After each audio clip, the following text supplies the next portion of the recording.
Welcome back, everyone, to the best comics you probably haven't heard of, part 427. Let's talk about unlikely crossovers with Django Zorro by Quentin Tarantino, Matt Wagner, and Steve Pulls. Django Zorro stars a seemingly rich and eccentric man in a carriage on the bumpy western roads when he runs into Django holding his saddle and claiming his horse died quite a while back. The man lets Django take a ride with him, but isn't long before they're being held up by a group of outlaws.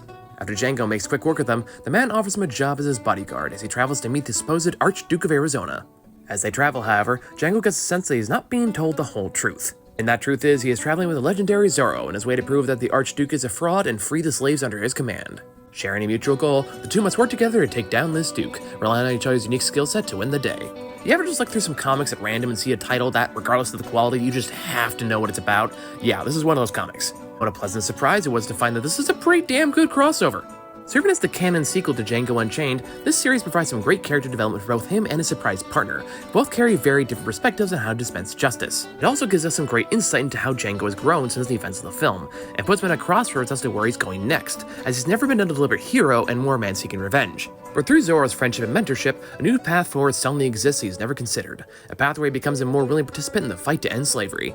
And with Tarantino making sure Django's voice is consistent with the film, it creates an interesting contrast of ideologies between two leads who work remarkably well together in a story that beautifully captures the best of both worlds. Django Zorro is a surprisingly great crossover and is well worth your time. Highly recommend.